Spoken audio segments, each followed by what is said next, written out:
com barulho, com coisa assim.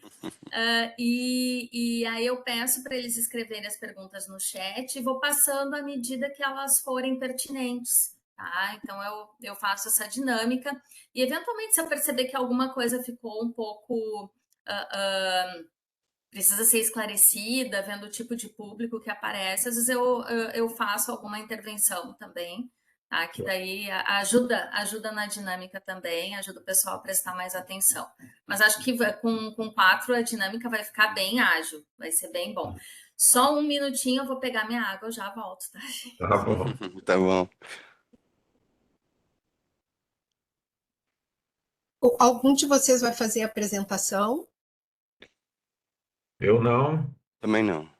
Tá, não, é que senão a gente passava já o apresentador para vocês. Eu já tinha colocado. Ah, tá, Helena. Então, perfeito. Obrigada. Juliana, como vai a nossa princesinha Adele? Deixa eu ver se ela tá acordada. Ah, não, a gente já vai entrar agora. Depois eu. Tão Tá ótimo. piquititica. Que gracinha que ela é. Tá uma bolota.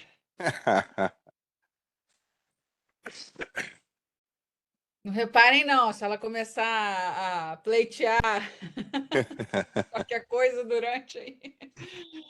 A mediadora aqui é você que vai saber como lidar com a situação. Nesse caso, mediador ruim para caso próprio, né? É. Mas ela até que é boazinha. Toda vez que eu tenho que fazer alguma coisa assim, mas ela costuma colaborar. Vamos lá.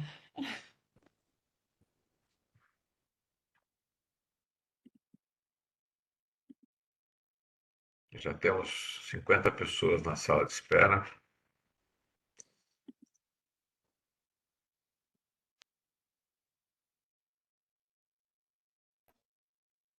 Eu achei que surpreso com a quantidade de pessoas inscritas aí.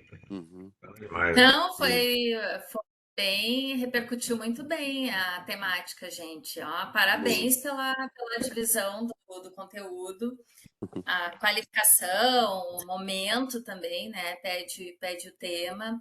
E a gente tem alguns temas que atraem mais que outros também, mas a gente vem num crescendo. A gente vem num crescendo de público também. Tem sido bem bom. Muito bom. Tem sido bem bom. Uhum. E a gente Tomara a gente tem mantido uma regularidade, assim, normalmente é terças e quintas, né? Ah, Mas, legal. a gente até ia adquirir uma plataforma para profissionalizar um pouco mais a expedição de certificados, automatizar um pouco, mas agora os recursos foram todos cortados da parte de capacitação.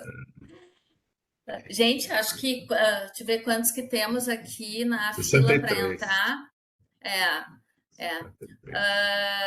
Ângela, podemos abrir? Sim, doutora, já então vamos abrir. Karen, você inicia então. Eu apresento todo mundo, vou dizer os temas, vou dar as instruções.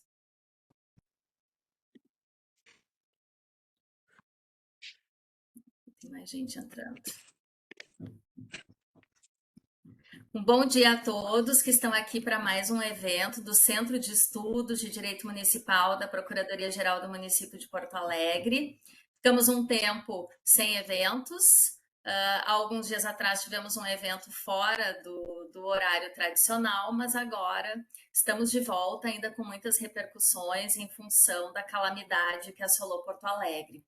Hoje, então, o evento não é apenas do CEDIM, ele tem a parceria com o Instituto Brasileiro de Direito da Construção e foi proposto por um gaúcho que atua no Rio de Janeiro, que é o advogado Cristiano Borges Castilho, que ele não vai palestrar hoje aqui no momento, ele prometeu que estaria na audiência, mas ele trouxe colegas muito experientes na área da temática, que hoje será calamidades, infraestrutura, instrumentos de resolução de disputas.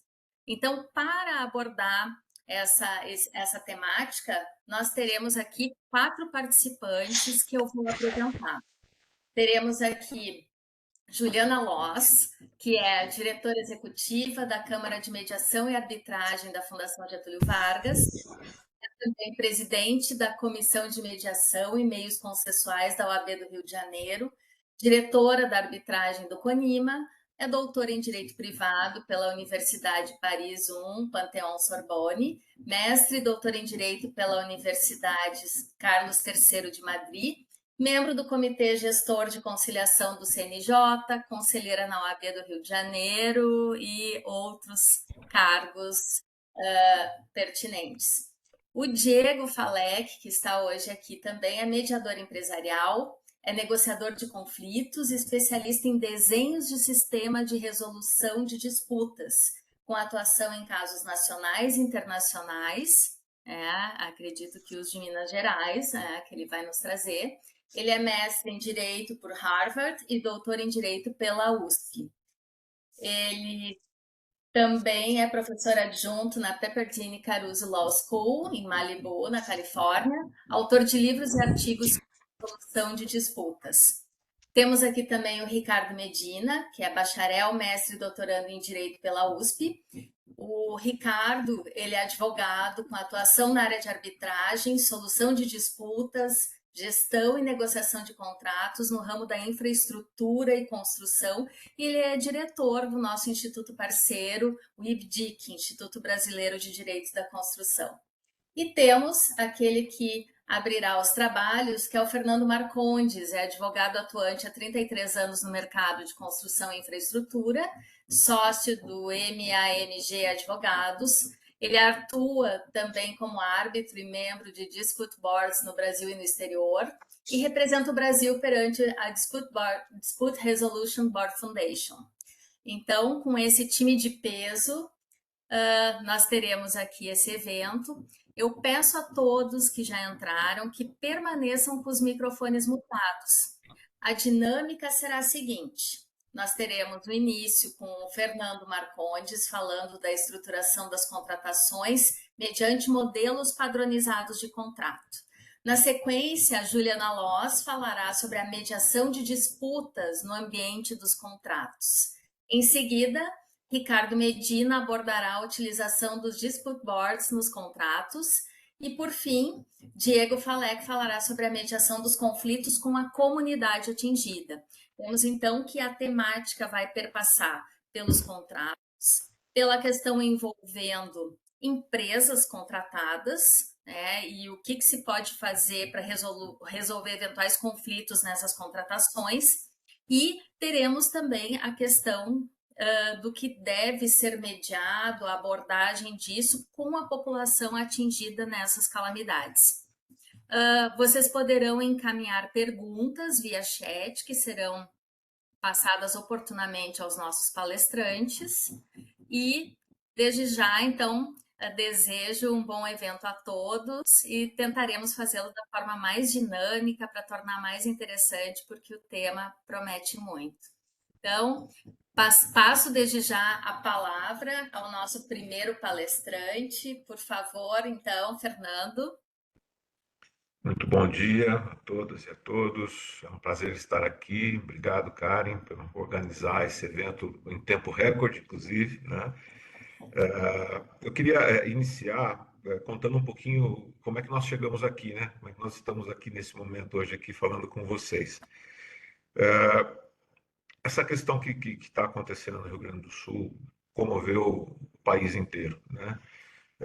Acho que todos, imagino que todas as mais de 100 pessoas que estão aqui, de alguma maneira já fizeram a sua contribuição, mas aquela sensação de que qualquer coisa que a gente faça é sempre muito pouco diante de tanta coisa que tem para ser feita, né? Isso gerou uma inquietude muito grande, tenho certeza que em todo mundo, né? E falando particularmente da minha pessoa, eu fiquei muito inquieto com isso. E eu sou fundador do IBDIC, fui presidente durante os primeiros 7 anos e sou do Conselho Permanente. E pela proximidade que eu tenho com a atual diretoria, eu falei com o presidente, o Vitor Madeira, falei, Vitor, a gente precisa fazer alguma coisa. A gente, como entidade, né, representativa de uma classe tão significativa dentro da economia brasileira, né, que é o setor da construção, a gente tem voz, o Instituto tem nome, tem respeito, a gente precisa fazer alguma coisa.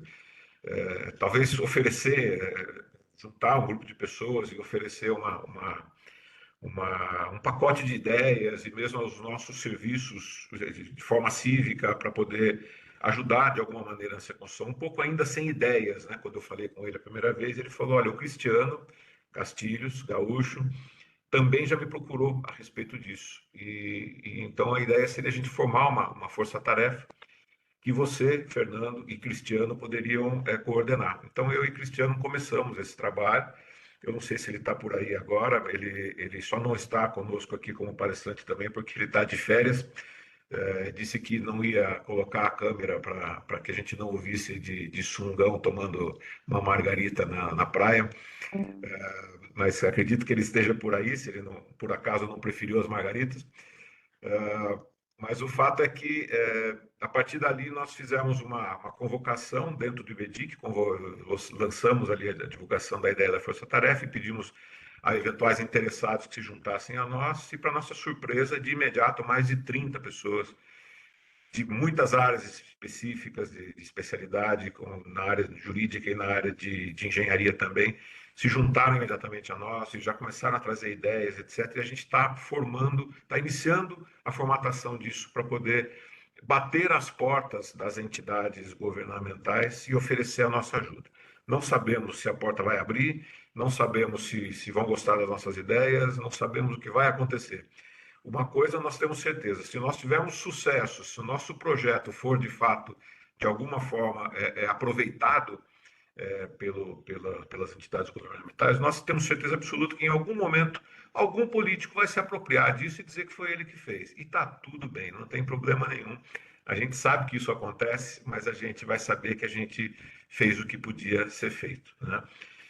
Dentro desse projeto, uma das coisas que a gente pensa que seria muito interessante, aí eu entro no meu tema propriamente, seria estruturar, né, um sistema para fazer os bids e dentro disso colocar contratos padrão, modelos de contrato, que são contratos testados internacionalmente há décadas, né, que no Brasil até hoje nós não temos ainda muita utilização, temos bons exemplos de utilização bem-sucedida, né, mas que ainda não é algo que não é epidêmico, digamos assim, no Brasil. E eu acho que é uma excelente oportunidade de nós, inclusive, avançarmos dentro das relações no mercado de construção, trazendo os modelos padronizados para que eles possam ser conhecidos por toda a comunidade, e que eles possam dar a contribuição necessária para isso. Do que eu estou falando? Eu estou falando dos modelos FDIC, né? Existem várias associações pelo mundo afora que oferecem modelos de contrato padrão. Tem um Instituto of Civil Engineers de Londres que oferece os modelos, os NEC, que chamam New Engineering Contracts, que são hoje bastante utilizados no Peru, porque especificamente ali eles tem obras de infraestrutura, de reconstrução sendo feitas com financiamento vindo do Reino Unido. Então eles usam esse padrão que foi desenvolvido lá.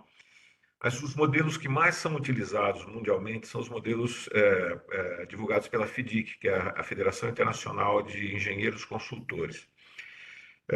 A FDIC existe desde 1913 e ela criou o seu primeiro modelo de contrato em 1957, que é o que hoje nós conhecemos por Red Book, que é o modelo de contrato, o livro vermelho, que ele equivale aqui, fazendo uma comparação a grosso modo, com o nosso contrato de empreitada a preço unitário com o projeto fornecido pelo dono da obra.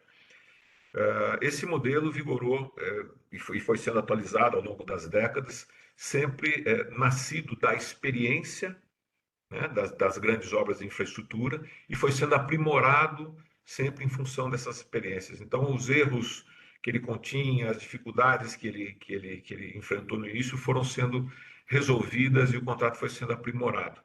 Então, hoje, considerando aí já praticamente 70 anos de existência desse modelo, ele é um contrato hoje que é muito utilizado mundialmente e ele tem uma condição de flexibilização muito grande.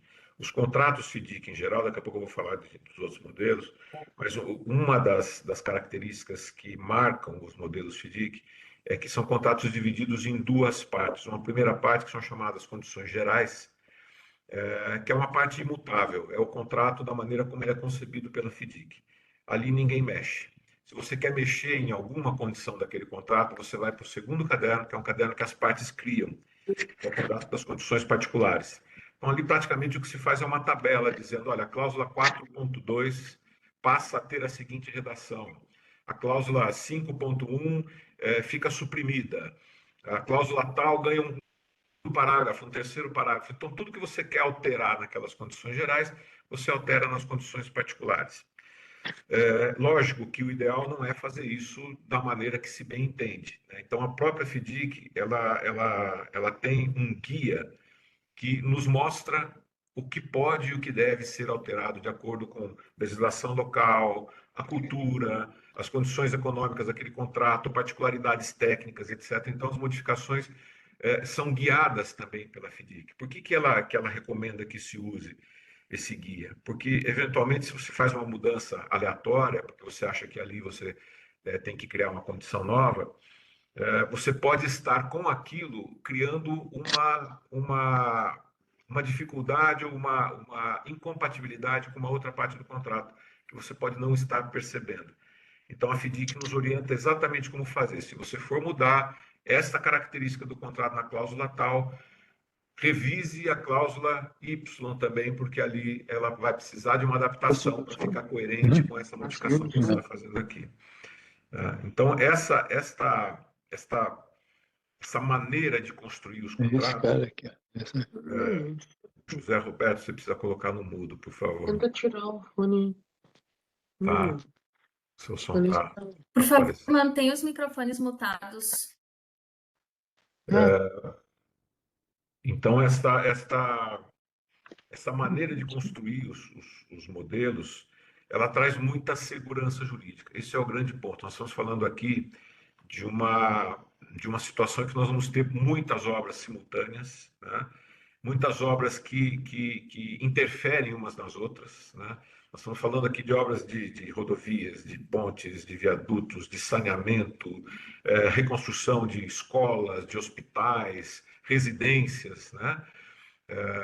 Cidades inteiras a serem reconstruídas, e isso envolve uma teia de contratos, né? Muitos contratos público-privados e muitos contratos privados, e todas essas obras acontecendo e interferindo umas nas outras. Então, se não for criado um sistema que faça com que tudo isso converse de maneira harmônica, as dificuldades serão muitas. Vai se perder muito tempo, vai se ter muito conflito, e muito dinheiro vai ser jogado fora também. Então, a necessidade de ter um sistema integrado que faça com que isso transcorra da maneira mais harmônica possível é fundamental. Haverá problemas ainda assim? Com toda certeza. Nós estamos falando aqui de algo que é uma experiência que o Brasil nunca viveu, né? E poucos lugares no mundo já passaram por uma experiência como essa, né? E de uma reconstrução tão ampla, tão abrangente como essa que é necessária agora no Rio Grande do Sul. Então, vai ser um laboratório, não tenho dúvida nenhuma que será um grande laboratório. E para isso, se a gente não criar um mínimo de sistemática, o caos vai ser maior do que aquele que é inevitável, né?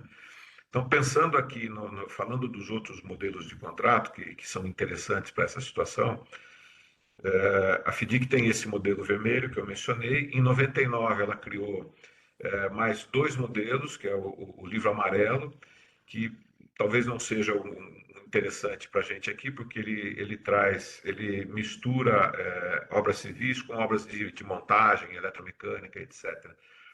Tem o modelo EPC, que é o livro prata, que também foi criado em 99, que traz, que é um contrato mais integrado, né, que envolve projeto, construção, montagem de equipamentos, etc., tudo com responsabilidade concentrada no contratado. Tem características específicas, é um contrato muito utilizado por financiadores de obra, porque isso dá mais segurança para o financiador quando se concentra toda a responsabilidade numa única parte. É um contrato mais caro por causa dessa concentração de responsabilidade, né? Mas é um contrato que traz também bastante segurança. Em algumas situações pode ser que esse EPC seja o contrato ideal a ser utilizado, mas certamente não é algo para ser generalizado. Em outras situações, o livro vermelho talvez seja o melhor, E tem o Green Book, o livro verde, que é talvez esse seja o que mais possa ser utilizado, porque ele é um modelo de contrato concebido para ser mais simples. Inicialmente seria para obras menos complexas e de menor valor, mas numa situação como essa em que nós temos quantidades de obras, quantidades de contratos, talvez a maneira mais adequada de sistematizar seja criar uma grande rede de contratos mais simplificados, que são esses Green Books, né, que podem estar numa escala abaixo dos contratos mais complexos, que serão contratos guarda-chuva, que poderão coordenar uma série de atividades. Então, o Green Book talvez seja, por ser mais simplificado, ele exige uma licitação mais rápida, ele possibilita uma quantidade menor de documentação, de trocas, etc. Então, ele é um contrato menos burocrático, né? Criado inicialmente para obras mais simples, mas que pode perfeitamente ser utilizado para obras mais complexas também, tomando os devidos cuidados. Então, para não tomar muito tempo e deixar espaço para a gente debater também, eu queria deixar, em princípio, essa mensagem para vocês a respeito da necessidade de uma sistematização, da utilização de modelos padrão, para que não se tenha contratos disparatados, né, criados ao bel prazer aí, de gestores, de administradores e advogados em geral, mas seguindo sempre uma métrica, né, porque aí a harmonização vai ser muito importante, e de preferência utilizando modelos como esses, que são modelos que já estão testados, né, que já passaram, os erros já foram cometidos e já foram corrigidos. Não há por que não aproveitar essa experiência de tantas décadas, utilizar, né, coisas utilizadas no mundo inteiro, para uma situação como essa que é tão inédita para todos nós. Vou parar aqui para poder ter uma sequência aí agora com a Juliana. Obrigada, Fernando. Eu fiquei aqui com uma dúvida que talvez interesse a todos que não têm tanta familiaridade com o tema. FDIC. O que é? Então, o FDIC é a sigla dessa entidade que foi criada lá em 1913, inicialmente na França, e hoje ela tem sede na Suíça. É a Federação Internacional dos Engenheiros Consultores. Quem são os engenheiros consultores? São os engenheiros que gerenciam obras, né? Então, eles, inicialmente, inclusive, esses modelos foram criados de forma que os engenheiros consultores ocupavam um papel central, em que eles representam o dono da obra, mas que eles também, no momento em que há alguma disputa entre o dono da obra e o seu contratado, esse engenheiro consultor tirava o chapéu de empregado do dono da obra e colocava um chapéu neutro e decidia essa disputa. Isso podia funcionar muito bem lá no Reino Unido, mas quando isso se propagou para o resto do mundo, a desconfiança foi geral, né? Quer dizer, o cara que recebe o salário dele lá do dono da obra vai decidir contra ele não quer perder o emprego, né? Então, isso foi gerando o surgimento de alternativas. Lá nos anos 70 surgiu, o Ricardo vai falar a respeito do assunto aqui, o Dispute Board, e o Dispute Board foi adotado, inclusive, pelo Banco Mundial, em substituição a essa figura do engenheiro consultor. Então, a FDIC rapidamente adaptou seus contratos para que o engenheiro consultor permanecesse ali como representante do dono da obra, mas já não mais para decidir disputas. Para decidir disputas foi criado, então, um mecanismo separado de três profissionais que são neutros, etc., que é o Dispute Board, que o Medina vai explicar para a gente depois. Mas então... E só uma outra... Desculpa, Fernando, te interrompi. Por favor, por favor. Uma outra questão que eu fiquei me perguntando, antes de passar a palavra para a Juliana,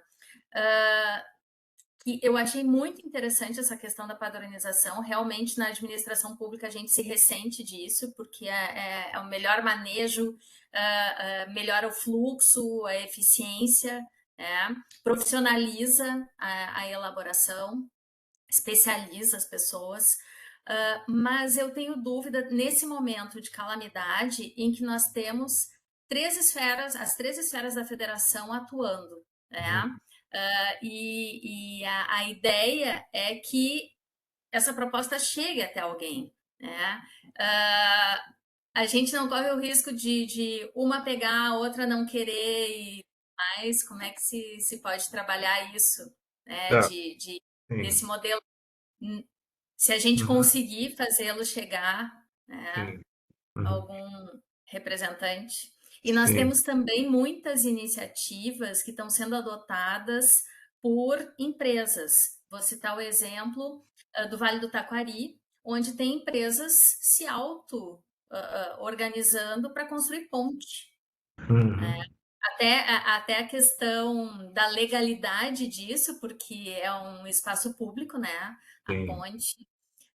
Se for uma RS, pertence ao Estado, é um bem público, é uma obra de arte pública, e se for uma estrada federal da União e assim por diante, né? Isso nem foi questionado, as pessoas simplesmente começaram a se organizar e estão trabalhando 24 horas para construir uma ponte, um Uhum, bem público em área pública e ninguém falou nada.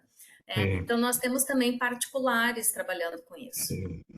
Eu imaginei que sim, aquela história do atirar primeiro e perguntar depois, né? Melhor pedir desculpa do É, que pedir licença, porque eles precisam da ponte, né? E é. eu acho que essas iniciativas vão acontecer muito mesmo. E essa questão da interseção e eventual até conflito, né, entre as três esferas de poder é uma questão política, né? A gente sabe disso, né? E é lógico que o ideal seria que houvesse uma harmonização a respeito disso. Nós sabemos que isso é muito difícil de se obter, mas não se pode desistir de tentar, né? Eu acho que isso tem que ser conclamado o tempo todo, né? Inclusive, parte da nossa iniciativa aqui nessa força-tarefa é abrir portas de diálogo, por exemplo, com a NTT, em função das rodovias federais, é, abrir diálogo com a Secretaria da Infraestrutura, da Reconstrução, né, daí do Rio Grande do Sul, que foi agora adaptada, né, a partir da Secretaria de Infraestrutura, para poder levar o máximo de conhecimento possível. A gente tem no grupo pessoas com muito conhecimento, inclusive nas catástrofes que nós tivemos lá em Brumadinho e Mariana, né? O Diego Falec, que está aqui, tem uma experiência grande nas mediações lá. Nós temos advogados no nosso grupo que também participaram dessas obras de reconstrução. Então, nós temos pessoas que estão capacitadas para levar um conhecimento prévio, para disponibilizar para as autoridades e para tentar ajudá-las a fazer com que isso tudo se coordene, né? É preciso um diálogo, né? A gente não sabe se isso vai se estabelecer e sabemos que não depende desse modesto grupinho que a gente está criando aqui, né? Nós estamos aqui oferecendo ajuda. Eu acho que essa harmonização está mais na vontade política do alto escalão aí, dos três níveis de poder, né? E a gente vai contribuir com aquilo que a gente puder. O que é importante saber sobre esses modelos de contrato é que eles são contratos que são muito utilizados para obras públicas, efetivamente. Muito embora eles se encaixem perfeitamente em obras privadas, e são muito usados também, são contratos que são desenhados para obras públicas, né? Isso no mundo inteiro. Aqui, o metrô de São Paulo usa esse modelo há mais de 20 anos. Hoje a gente tem o BRT de Belém sendo construído com base num contrato também, que é um modelo FDIC. Várias outras obras públicas, a Petrobras já usou o modelo FDIC, então, enfim, tem uma série de experiências que nós já vivemos aqui, que demonstram que um contrato público-privado ele é totalmente atendido por esses modelos. Então já existe um conhecimento também da administração pública em alguns setores, que eles não vão estranhar a ideia de um contrato padrão, muito menos o contrato FDIC, que é o que de fato tem sido mais E utilizado. com certeza também nenhum agente financeiro internacional que porventura também não estranharia, já que ele nasce próximo de instituições Pelo internacionais, contrário, né? esses vão exigir o contrato padrão. Porque o Uhum. financiador e mesmo o investidor estrangeiro, ou qualquer pessoa que venha de fora do nosso sistema jurídico, ele só vai encontrar segurança jurídica em modelos padronizados, porque ele, Uhum. ele quer, ele quer pisar em terreno que ele conhece, né? E o modelo padrão Até esse modelo com as condições particulares estabelecidas no anexo, eu lembro de já ter visto nos contratos do BID, Uhum. né? Os O contratos do BID faz, o BID Banco têm Mundial faz, o Banco do esse Japão estilo. também, enfim, todos eles utilizam justamente o modelo FDIC como padrão. Gente, sem mais, então, por favor, doutora Juliana, para falar sobre a mediação de disputas no ambiente dos contratos. Bom dia, Juliana. Pode falar. Bom dia a todos. Muito obrigada, Karen, Fernando, Cristiano, que está lá, né, de férias, mas que movimentou aqui todo esse encontro. Queria cumprimentar aí meus colegas Ricardo, Diego e os demais que estão aqui. Eu vi que a professora Maria Assunção, uma sumidade aí na área da arbitragem de energia, estava aqui, não sei se ainda está. A professora é uma referência de mulheres na área da energia e queria aí saudar a todos, especialmente as mulheres nessa área da infraestrutura e do direito aqui. O nosso objetivo hoje, quando o Fernando provocou a gente para que viesse, né, conversar um pouco sobre toda essa situação, tentar o que a gente pode trazer de ajuda, e aí minha finalidade vai ser trabalhar, né, a mediação nos contratos, né? E aí o Fernando já trouxe o tamanho da complexidade que trabalhar em todos esses projetos de infraestrutura, né? E a importância da padronização desses contratos, da padronização também das cláusulas de resolução de disputas, né? E como que nós vamos tratar essas disputas que vão surgir. Né, elas são inevitáveis e nesse contexto, só para a gente ter uma ideia, né, assim, acho que boa parte daqui tem noção do que são esses contratos, não necessariamente contratos FDIC, mas de uma forma geral esses contratos na área de infraestrutura, mas necessariamente são contratos de um período muito longo. Então, por exemplo, o que o Fernando estava falando é que essas obras vão se encontrar e no meio do caminho vai dar problema. E não só isso, eu acho que assim, a gente está passando por um momento de revisão da própria autopercepção do Rio Grande do Sul, e eu acho que isso vai acontecer em outros lugares, então esse laboratório é fundamental para o país e para o mundo, né? Como tratar essas situações de catástrofe em situações como essa, então é um grande laboratório e pode ser um grande exemplo. O Rio Grande do Sul é exemplo para muita coisa para a gente no Brasil, eu acho que nesse momento também pode ser exemplo para essa reconstrução de fato e reconstrução jurídica. Mas são contratos, então, que vão perdurar muito tempo, com um plano de início muito sem base. Por exemplo, Fernando disse, vão se encontrar as obras. Não só isso, hoje a gente tem bairros inteiros, comunidades inteiras. Hoje, o que a gente quer, a gente ainda não sabe o que é, né? A doutora Karen estava falando, olha, tem gente se organizando para fazer ponte. Será que a gente quer fazer essa ponte desse jeito, dessa forma? Só que é um momento que não dá para ter esse tipo de profundidade na discussão e muito menos conhecimento, esse autoconhecimento do local, da comunidade, do contexto inteiro. Então, necessariamente, nós vamos cometer muitos erros, não diria nem que são erros, porque como nós não temos uma base para fazer isso com a acurácia que nós gostaríamos de fazer, esses contratos, né, o conhecimento da geologia, da geografia do local, ele vai mudar. Então, tudo aquilo que a gente tinha vai ser aproveitado? Vai. Mas muita coisa vai ser diferente do que era, né? Porque as construções não vão ser as mesmas que foram feitas no passado. Portanto, assim, a gente ainda não... Olha que dificuldade. A gente vai começar a reconstruir, refazer, sem saber o que de fato nós queremos e o que seria o ideal. Então, é preciso ter, desde já, uma ideia de que nós vamos ter que conversar sobre isso no futuro. E de uma maneira muito paciente, de uma maneira muito cuidadosa com as partes envolvidas. E acredito eu, né, houve aí a discussão, por exemplo, entre os entes federativos. Nós temos que exigir desses entes que eles tenham um comportamento mais dialógico, principalmente nesse momento, tanto agora quanto depois, quando as disputas surgirem. E, no final das contas, gente, quem são os advogados, quem são os atores que vão representar esses entes? Somos nós. Então, se eles não têm esse comportamento dialógico, somos nós que temos também que exigir esse comportamento de todos. Às vezes a gente esquece, né, que o ente ele é representado por um advogado, ele é representado por um gestor. Então, no final das contas, também quem senta para negociar e para mediar são essas pessoas. Nós temos que exigir de todo mundo um comportamento de boa-fé, um comportamento dialógico, né, e um comportamento voltado para a solução de conflitos, e não para, vamos olhar aqui, né? Farinha pouca, meu pirão primeiro, porque se a gente for nessa lógica, vai dar muito problema e a gente vai ter o que a gente não quer no Brasil, que já é um reflexo, que é uma paralisação de obras, uma dificuldade de reconstrução, que é o que a gente não quer, né? A gente vai falar e o Ricardo vai tratar dos dispute boards, mas de uma forma geral, a gente tem mecanismos, a gente só precisa ter também um comprometimento na nossa prática, principalmente a prática da engenharia, a prática jurídica, de se comportar da forma como nós gostaríamos que a outra parte se comportasse, né? Antes dos procedimentos, durante os pleitos já, né? Porque o que acontece? Nesses contratos, a gente também tem um modelo, os engenheiros vão preparando pleitos, modificação, e modificação é o que mais nós vamos ter, né? Modification orders nós vamos ter, aí é chuva disso,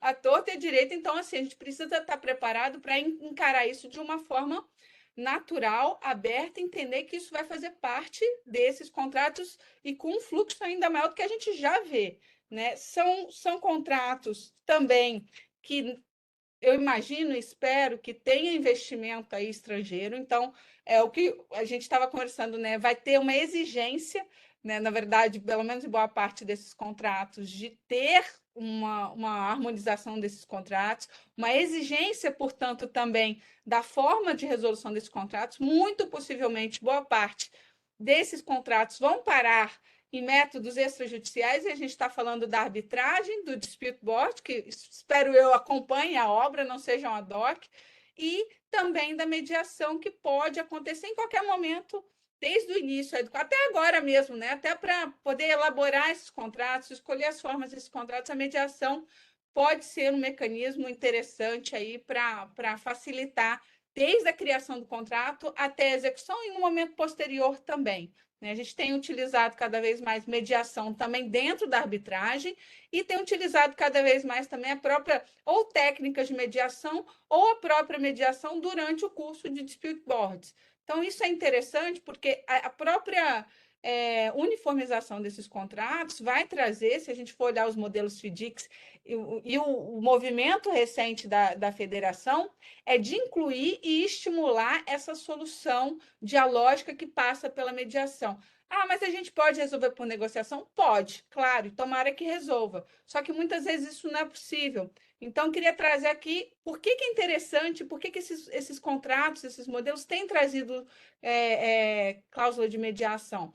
Porque a gente tem algumas ferramentas dentro da mediação que são interessantes para contextos assim. Uma, utilização de cálculos, de sessões privadas.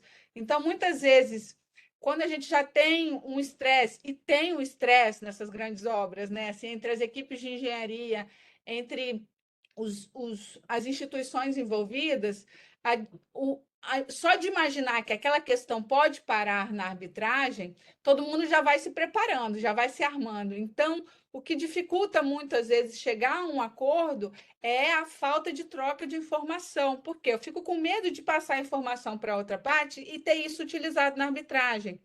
Então, o que acontece? Acho que mecanismos um pouco mais sutis, como dispute board, como a mediação, eles são interessantes porque vão permitir, e aí a mediação precisamente para isso vai ser muito interessante, essa utilização da informação de uma forma confidencial, e muitas vezes eu não preciso nem mostrar para outra parte essa informação. Eu troco isso com o mediador numa sessão privada, e o mediador pode me ajudar a resolver, sabendo dessa informação, mas sem que eu me coloque numa posição fragilizada perante aquela outra parte, que talvez seja a minha contraparte amanhã na arbitragem. Então, é muito interessante inserir cláusulas de mediação, mas, sobretudo, eu acho que talvez também seja o momento de preparar a cabeça de quem vai entrar nesses contratos. Mais uma vez, somos nós que vamos. O Brasil não vai produzir mais advogados, então são muitas pessoas que já trabalham na área para ter esse perfil mais dialógico, né? Essa compreensão de que ter esse perfil nesse momento é ajudar o Rio Grande do Sul, é ajudar essas obras, esses projetos, para que eles cheguem ao final com segurança jurídica, com celeridade, atingindo o objetivo, que é o quê? Que é reconstruir um Estado que é tão importante para o nosso país. Um outro ponto que é interessante também, para mediação nesse caso, imagine o tamanho do elefante. A gente já sabe, a gente, na verdade, não sabe, né? No caso do Rio Grande do Sul, a gente não sabe porque a gente ainda está passando pelo momento. Mas uma coisa que, assim, assusta muito, muitas vezes, é olhar para o elefante e falar, como é que eu vou comer esse elefante inteiro, né? E no caso do Rio Grande do Sul, o elefante está aqui, né? Eu não consigo nem enxergar. Eu só vejo a cor cinza da pele, mas eu não tenho nem noção do tamanho do todo do elefante. Então, o que a mediação pode fazer nesses contratos? E é o que alguns engenheiros às vezes sugerem para esse tipo de mediação: vamos dividir o elefante, vamos tentar usar a mediação por uma parte pequena, por uma questão pequena nesse contrato como um todo, e a partir daí, o que acontece? Se eu resolvo uma questão pequena, um pedacinho do elefante, eu consigo comer aquele pedacinho, eu começo a gerar uma boa vontade, eu melhoro a comunicação entre as equipes, muitas vezes aquele problema, o ruído que existe, ele vai se desfazendo um pouco, ou pelo menos eu vou identificando pontos focais nessas equipes que podem auxiliar nessa solução consensual, e aí eu vou estimulando aquelas equipes a buscarem e acreditarem que uma solução consensual integral é possível, porque não é um problema que surge durante o contrato, são muitos problemas. E se você quiser enfrentar todos de uma vez só, infelizmente, a chance de resolver é muito pequena. Então, a mediação ela pode ajudar nessa estruturação de dividir esse elefante e conseguir, pouco a pouco, alcançando objetivos e estimulando aquelas equipes envolvidas a ter esperança e até a própria capacitação. Eles vão aprendendo a lidar de uma forma menos litigiosa com aquelas questões. Isso é um aprendizado nítido que a gente faz. Assim, um profissional que tenha passado por uma mediação, ele muito possivelmente ele está mais bem preparado para uma segunda mediação, porque ele já tem uma noção de como aquele processo ali vai acontecendo e ele tem uma esperança que normalmente aquele que nunca participou não tem, né? Porque é muito comum a seguinte percepção: se fosse possível resolver por um meio negocial, eu já teria resolvido, porque eu negocio muito bem, eu já sei tudo que aconteceu ali.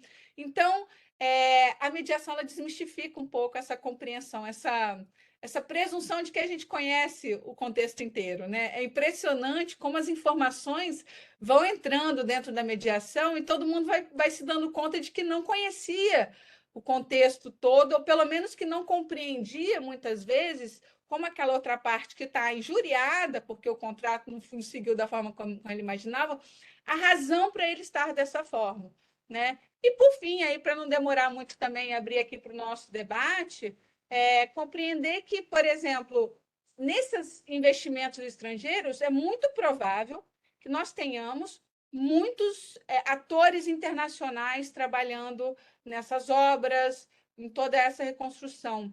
E isso é um elemento que dificulta ainda mais a solução de conflitos, a compreensão de todo o projeto, e é fundamental ter um mediador, principalmente que tenha essa noção multicultural também, para entender como cada elemento desse pode impactar na criação do problema, mas também na resolução do problema. Então, eu acho que assim, não é à toa que os contratos trazem já a cláusula de mediação, não é à toa que essa é uma ferramenta que vem crescendo, e acredito que ela pode ser muito bem utilizada junto aí com esses outros 2 métodos, ou 3 métodos, que são arbitragem, dispute boards e também o processo judicial, que no nosso caso a gente tem a mediação conectada aí com os tribunais no Brasil funcionando muito bem. É isso, Karen. Obrigada, Juliana. Olha só, tem algumas perguntas aqui, mas que eu acho que eu vou deixar para o Diego, porque elas tratam mais da relação da mediação com a comunidade. Mas tem uma outra pergunta aqui, deixa eu achar aqui, que é sobre se a partir do momento em que foi criado, acho que foi em 2022, o Comitê de Resolução de Disputas Judiciais de Infraestrutura, que é o CRD Infra, isso foi proposto pelo CNJ, se vocês, na entidade, o IBDIC, se vocês têm noção se isso foi realmente implementado, se isso eventualmente trouxe alguma solução concreta, alguma redução de conflitos, se vocês têm noção a respeito disso, dessa propositura pelo CNJ. Eu sou membro do comitê gestor da da mediação e da conciliação, mas eu vou deixar a resposta para quem fala pelo IBDIC, que eu acho que talvez seja o Ricardo ou o Fernando aí. Tá bom? É porque, como eu acho que a percepção, né, Vai lá, da Ricardo. percepção Oi. do resultado, né? Imagina, então eu posso aqui dar um pouquinho as minhas ideias e trazer isso a contexto. E já aproveitando, né, Ricardo, que tu é a próxima fala, que é a utilização dos dispute boards nos contratos. Então, já responde, já começa a tua fala. Tá bom. Olha, deixa eu então responder. Fernando, se tiver alguma informação adicional, por favor, me complemente. Eu ainda não vi efetivamente, por iniciativa muito clara, né, sobretudo dessa vinda da CNJ, a instalação do CRD, sobretudo nesse formato de dispute boards que a gente vem tratar aqui. Também não conheço não, tá, Ricardo? Só para te agregar aqui, não conheço nenhum caso que tenha sido tratado. Com certeza existe, mas também não conheço. O que a gente tem, veja, isso é uma outra iniciativa, porque a gente tem visto movimentos de autoridades interessadas na implantação do mecanismo, assim, se educando e propondo regulações, a exemplo da NTT agora, que tem um esforço aí de trabalho com o IBDIC, com sem número de profissionais, e que lançou aí uma diretriz, né, para instalação de dispute boards. Ainda inspira algum cuidado, mas a gente vê a iniciativa das autoridades interessadas em implantar, né? E muito importante, né? Então, agora eu aproveito para o gancho para começar a minha exposição, porque tem uma razão simples para isso. Gente, vocês estão ouvindo os cachorros aqui, porque o zoológico está solto aqui em casa. Não tá, Então tá fica bom. tranquilo. Então tá bom. E tem uma razão simples para isso. Aliás, algumas, né?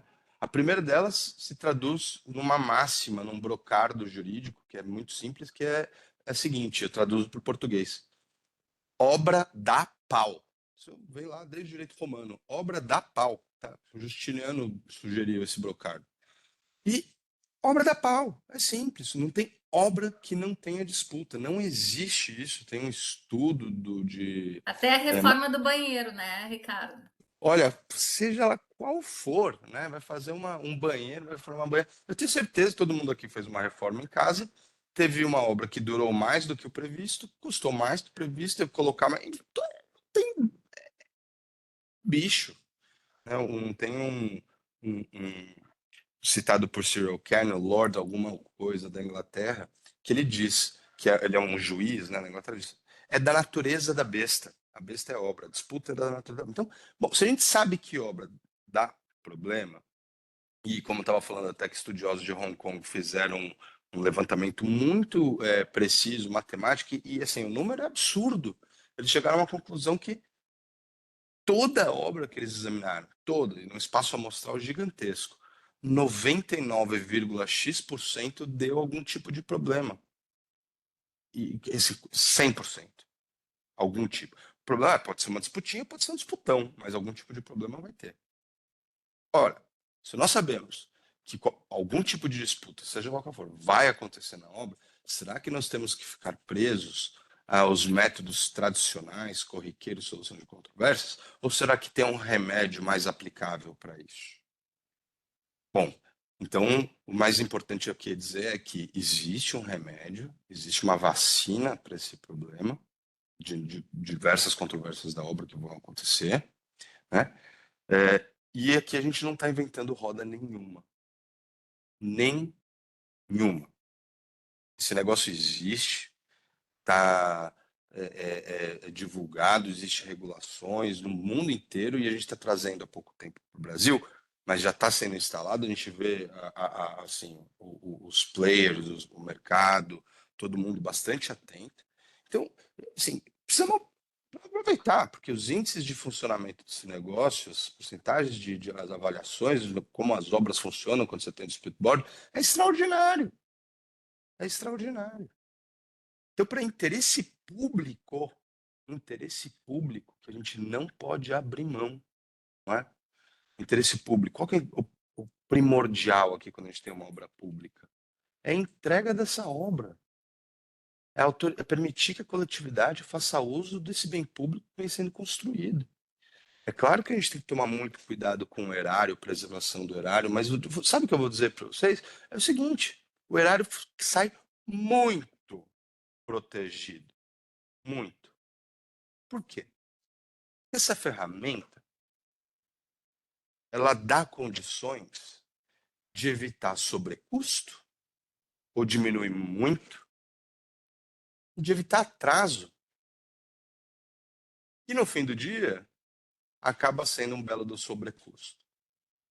Né? Então, olha, se a gente conhece essa ferramenta, ela existe no ordenamento mundial, por meio de regras, soft law, enfim. E no Brasil a coisa está começando a acontecer. O Estado não pode abrir mão de utilizá-la, sob pena de agir contra o interesse público. A gente precisa agora, mais do que nunca, no Rio Grande do Sul, de obra pronta. A gente precisa reconstruir o Estado. E se a gente for se pautar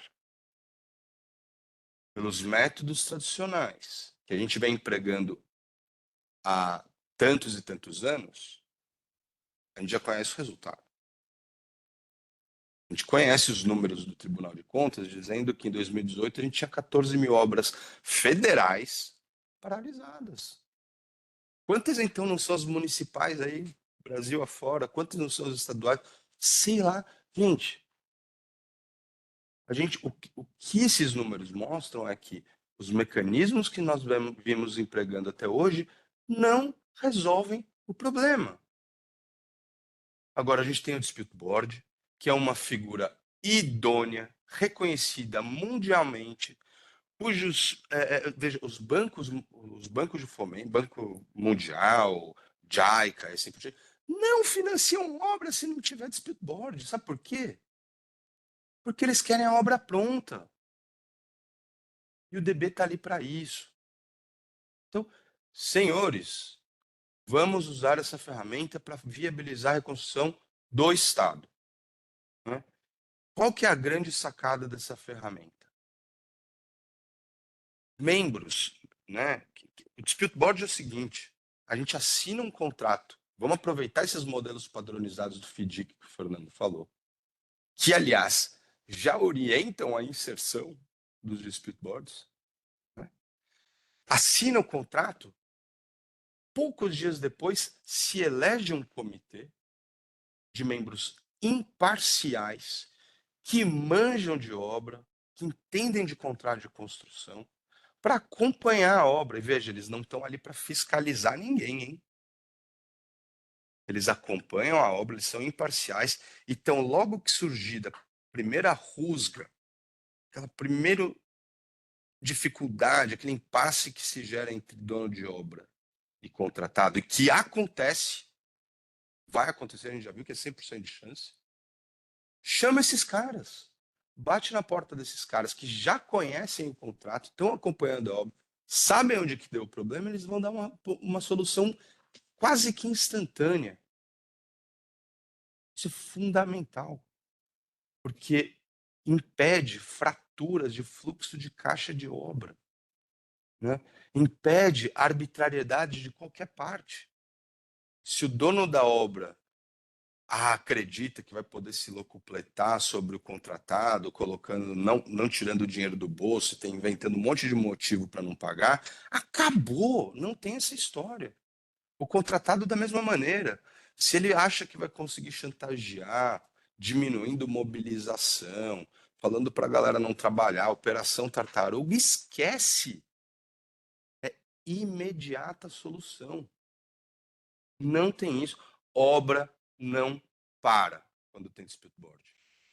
A gente precisa disso. Como Só que deixa... Sim, Karim. Pode falar. Não, continua que eu já tenho umas perguntas, mas acho que elas vêm na tua fala, a resposta. Tá bom. Mas olha, veja, tem algumas modalidades de Dispute Board. Aqui eu estou trazendo a lógica, digamos, completa. talvez até trivial do mecanismo. Mas algumas coisas a gente precisa entender, o Estado precisa compreender isso, né?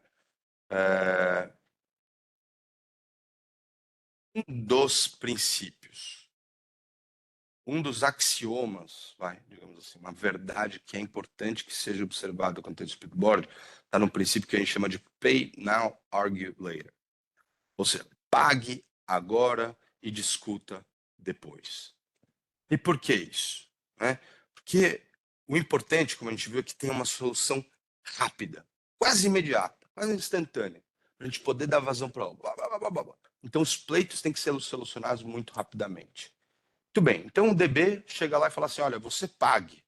Ou então diz assim, não, fique tranquilo, você não precisa pagar. Você que tem que executar, porque você errou. Né? Então, o cumprimento tem que ser ali, imediato. E se uma das partes não ficar muito feliz com o que o DB disse, ela pode se socorrer da jurisdição. Pode ir lá bater na porta de um juiz, pode bater na porta de um árbitro para falar, cara, não concordo com aquele negócio lá não. Por favor, reverta. Mas pode até reverter depois de um processo judicial completo, ou processo arbitral completo. Mas naquele momento, cumpriu e a obra andou. Né? E por que isso? Né? Porque tem também um outro princípio por trás dos DBs que eles chamam de rough justice, né? Que é a justiça áspera. Porque pô, os caras, o DB tá ali, são dois técnicos, um advogado que manja muito bem, um jurista que manja muito bem de constituição, mas eles têm que dar uma solução muito rápida. Né? Então pode ser que essa solução não seja super precisa, correta, com linguagem perfeita. Né? Então, as partes, quando optam por ter um DB, elas preferem ter uma solução rápida a uma solução que demore tantos anos e a gente não vai conseguir resolver o problema da obra. Né? Mas vejam só, esse é um conceito de rough justice que, na minha opinião, é empregado muito incorretamente quando a gente fala de dispute board. Muito incorretamente. Na minha opinião, a gente não tem que falar nada de rough justice. A gente tem que falar de smooth justice, né? Que é a justiça suave. E é suave mesmo. Não tem nada de rough. Vou explicar por quê. Cara, os membros do DB estão ali presentes, conhecem muito problema, muito mais que qualquer outro, muito mais que um juiz de primeiro grau. Muito mais que um árbitro bambambam de construção. Estão ali para resolver o negócio. Então, outra coisa, quando o DB é acionado adequadamente, os pleitos costumam ser pleitinhos, até em valores econômicos. Quando você acumula o negócio todo para ir para a arbitragem, aí é pleitão. Né? Aí fica mais difícil de resolver. Então, é smooth, é mais fácil, é palatável para as partes aceitarem. E aí eu termino, eu vi que o Fernando tá com a mão levantada, porque ele é um cara que manja muito de DB. Mas, putz, aqui também tá a Juliana, tá o Falek, aprendi muito com o Falek, faz tempo que a gente não se fala, mas aprendo muito com ele. Cara, Estado do Rio Grande do Sul, alerta para vocês. Vocês têm um decreto que regulamentou a lei do Rio Grande do Sul, que autoriza os speedboards, que fala de pagamento em precatório por meio de DB, depois de decisão de DB. Se for assim, então vamos parar por aqui já, tá, Karen? A gente já posso sair. A gente rasga os speedboards e não vai servir para nada. Tá? E a gente assume a nossa responsabilidade por entender que admitiremos a falência do Estado quando falamos de obra pública. É isso. O Brasil vai ser assim mesmo. Por quê? Porque é assim. Senhores, não faz o menor sentido que a gente tenha uma decisão que deva ser cumprida imediatamente e paga por precatório, esquece. Não funciona. Mas juridicamente tem como contornar isso? Não tem como contornar nada. Juridicamente é absolutamente viável. Só precisa mexer nesse decreto que está errado. Está errado. A gente tem o manual da tesouraria, né, que a gente conhece bem, a gente sabe como funciona a sistemática de empenho, de liquidação. Senhores, o dispute board, quando é instalado num contrato público, ele funciona quase que como uma entidade para-administrativa. Né? Então, quando ele decide por um pagamento do Estado, ele está fazendo isso no âmbito do contrato. Não tem jurisdição. Ele faz isso no âmbito do contrato. Por isso que o empenho não é cancelado. Por isso que a gente não vai precisar de precatório. E tem que ser assim. Ah, olha, puta, mas se não tem valor empenhado... Bom, aí é outra coisa. Não tem valor empenhado? Vamos esperar, tudo bem, a gente dá um jeito, organiza aqui para passar na lei no primeiro dia do orçamento. Né? Ah, mas é uma questão de acidente, por exemplo. Né? Então exige uma indenização. Não tem valor empenhado? Vamos ver, tudo bem. Mas quando tem valor empenhado para execução de contrato e o DB está falando, cara, tem que pagar. Teve alteração de escopo, sei lá o que for. Tem que pagar, senão não vai voar. Tá? Gente, eu paro aqui para a gente levar para discussão. Nem sei quanto tempo eu falei, me desculpa. Olha só, o que eu queria te perguntar, Ricardo? Porque pelo que tu fala, assim, ele acaba reduzindo o custo, porque se o empreiteiro, né, ele tem uma perspectiva de recebimento mais rápido e de conclusão mais rápida, a mobilização dos recursos dele, tanto financeiros quanto humanos, para a realização da obra é encurtado no tempo, né? Uhum.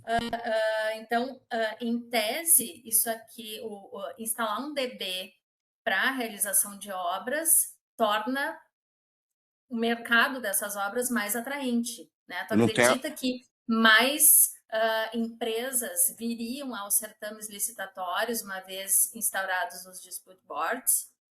eu não tenho a menor dúvida de que assim acontecerá. Mas a gente ainda não está no Brasil com um nível de educação sobre o funcionamento do mecanismo para agora trazer empreiteiro falando, não, que ótimo, se tem DB, vou até baixar meu preço. Eu não sei se a gente chegou lá, né?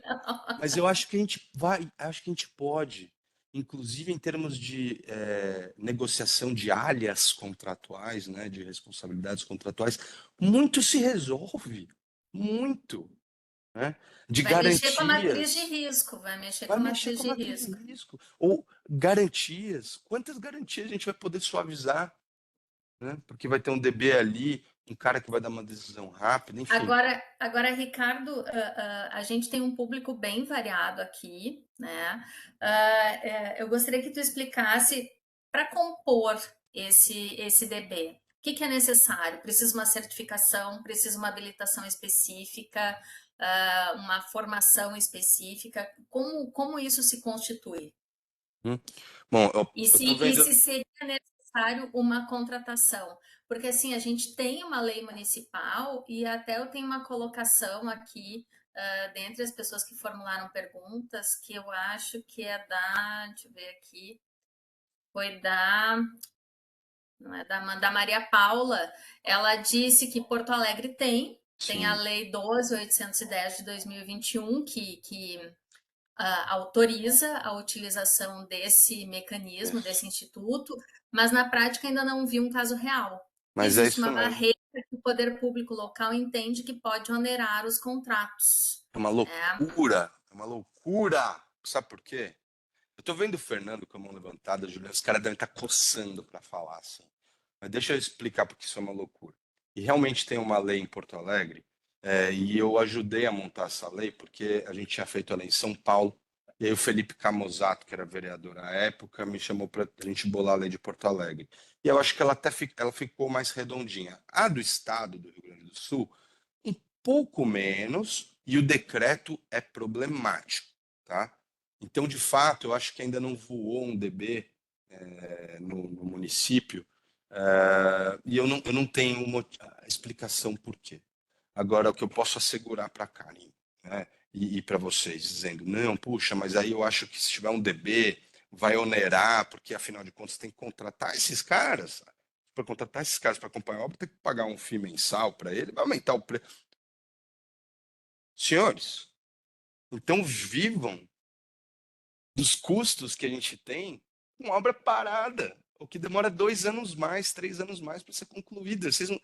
Qual que é o valor? Quanto custa isso para o Estado? Isso é uma loucura. Esse é um cálculo muito, muito, digamos,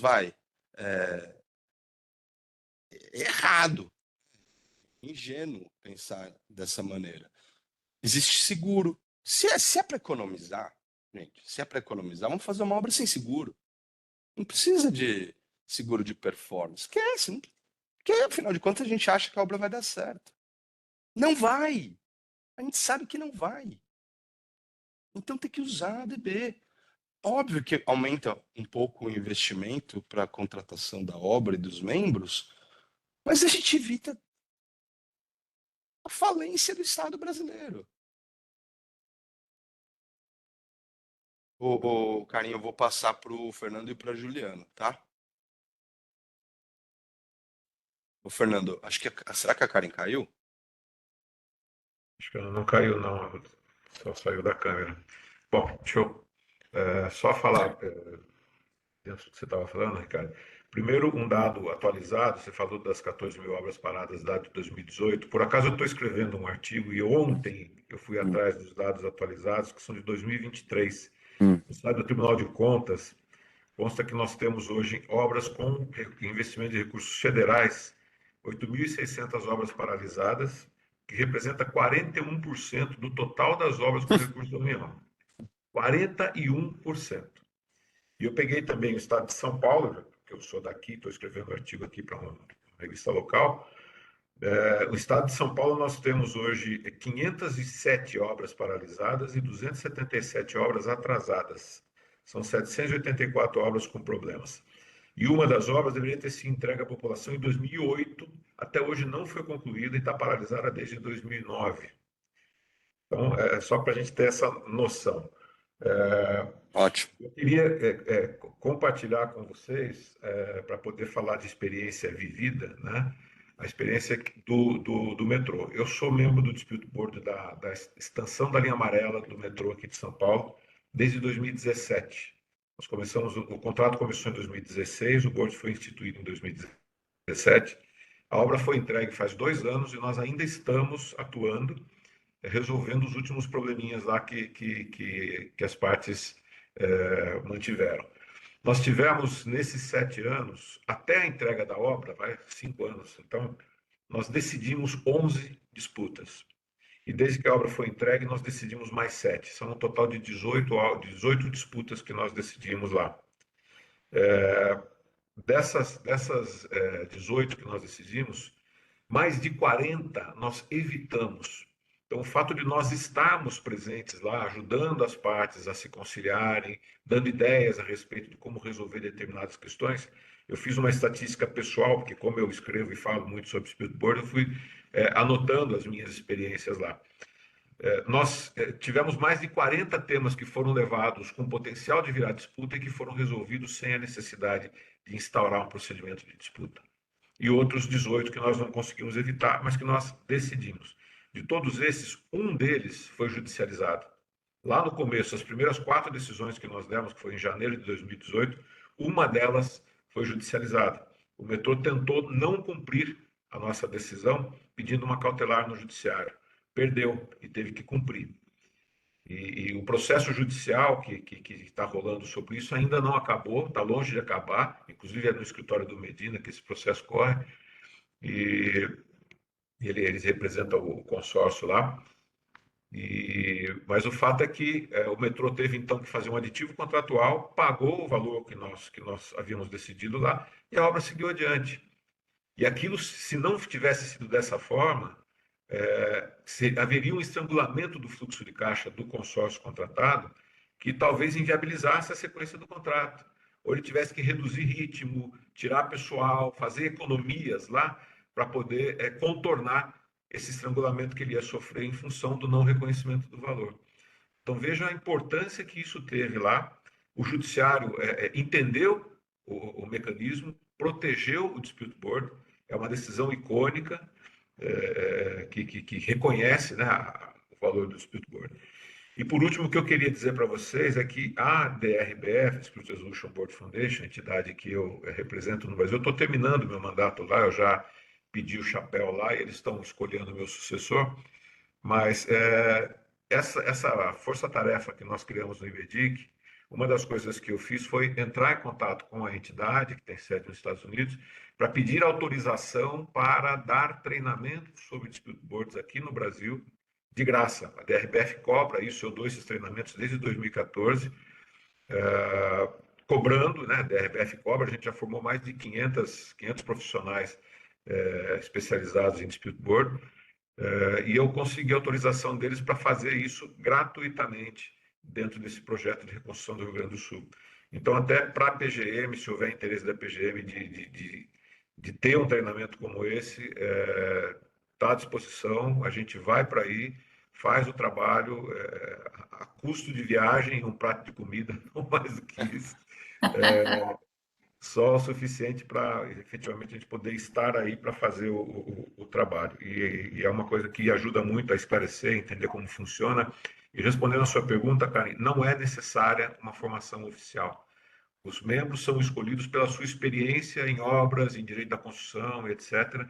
Ter um treinamento ajuda a entender a ferramenta e saber como proceder internamente durante a execução do contrato, mas não é obrigatório, não há necessidade Mas de me credenciamento. preocupa, Fernando, que o decreto de Rio Grande do Sul fala de cadastro de membros de comitê de prevenção e solução de disputas. Uhum. E aí, meu receio é que isso possa se tornar um gancho político, esquecendo isso que é técnico. Não há necessidade, de fato, é só pegar. Eles podiam pegar a experiência do metrô, que já tem mais de 20 anos fazendo isso, e entender como funciona, né? E aí, Ju? Eu particularmente, o decreto do Estado, eu não tenho intimidade com ele, mas realmente, se é dessa forma, não exige isso, é mais interessante até que as partes cheguem num comum acordo, né? Que seja alguém notório, reconhecido por ambos. É isso, mais ou É assim que menos? funciona no Ou mundo há inteiro, cara. possibilidade de impugnação, digamos, pelo Também. contratado? Também há. Ah, também. Mas funciona assim no mundo inteiro. A indicação dos nomes é pela experiência dos profissionais. Certo. Posso fazer uma perguntinha? Na verdade, até compartilhei aqui no chat uma pesquisa que nós fizemos. Já salvei até. Já Ah, salvei o arquivo.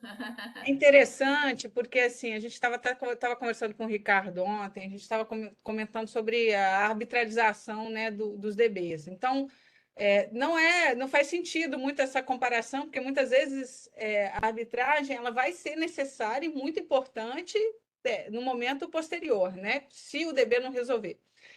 Mas é interessante a gente olhar, por exemplo, essa pesquisa que foi inédita. Acho que no mundo não tem uma pesquisa que olha da forma como foi observada aqui. A gente aproveitou esse momento quando o DB ainda está crescendo para ver o que existe de decisão judicial e no Tribunal de Contas da União sobre dispute boards no Brasil.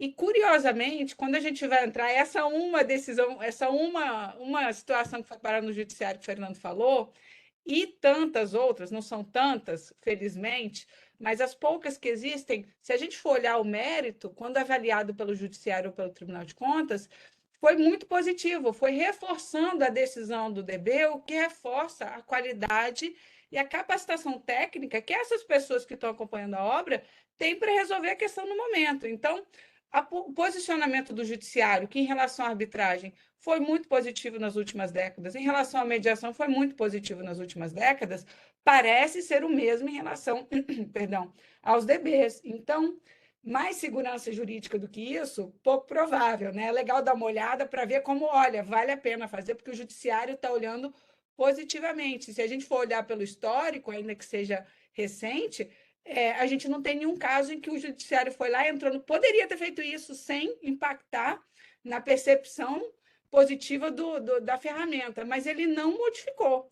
Então, é um ponto super interessante. E é uma provocação ali para os dois, para o Fernando e para o Ricardo, depois que eu acho que eu tenho uma visão um pouco diferente deles, porque eu não sou especialista em DB, que é assim, será que a gente também não tem como fazer uma... Eles vão brigar comigo. Eles falam que às vezes o DB não é voltado para obras e para contratos de valores pequenos, né? Eu ainda tenho esperança, queria provocá-los aqui nesse sentido, que eu acho que é tão boa a ferramenta, mas tão boa, que é muito importante que a gente consiga utilizá-las em contratos também que tenham valores um pouco menores. Só isso, só. Eu Bem, até, nesse contexto, Juliana, eu reforço esse teu desejo, porque no universo dos 5.000 e tantos municípios que nós temos no país, a realidade econômica de cada um é muito distinta.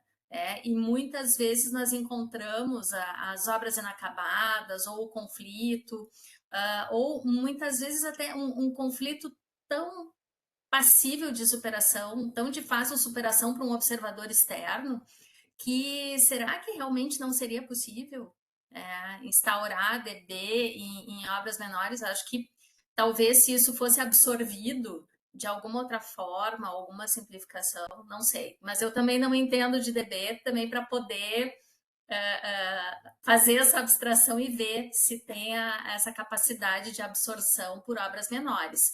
Mas Eu tenho isso uma traria teoria sobre isso, um mas eu acho que eu estou instrumento preocupado com o tempo do de Diego. obras federais, é, isso traria de obras federais. Mas eu acho que a gente poderia deixar isso para o fim, para dar a palavra para o Diego aqui, porque já tem várias perguntas acumulando aqui, querendo saber da relação com a comunidade atingida, porque o número de atingidos Brutal. é absurdo, né? Não é uma situação em que nós tivemos tantos mortos, como, por exemplo, Brumadinho e Mariana, mas nós tivemos pessoas que perderam tudo.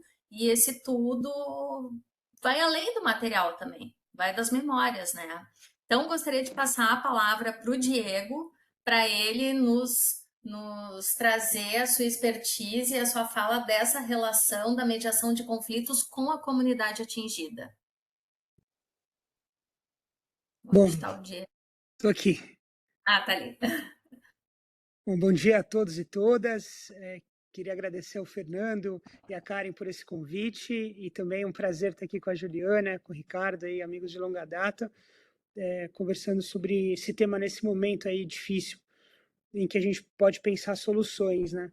A minha perspectiva, ela é uma perspectiva não da mediação, mas do DSD, né, do Design de Sistemas de Resolução de Disputas, que você vai usar elementos de mediação para facilitar aí o contato com as famílias, né, e você conseguir trazer empatia no processo que normalmente não é fácil, né, de entender. Minha câmera está travada, vocês estão me vendo? Ou está travada? Sim, não, tá tranquilo. Ah, tá. Só tá talvez com a conexão um pouco fraca, porque tá com. A gente consegue enxergar os pixels. Tá. Agora você sumiu. Reapareci, que eu desliguei e Sim. liguei. Sim. Tá. Então, a experiência, né, do DSD, acho que o primeiro caso do Brasil, assim, organizado, foi um caso também envolvendo, infelizmente, o Rio Grande do Sul, que foi aquele voo da TAM que caiu em Congonhas, né?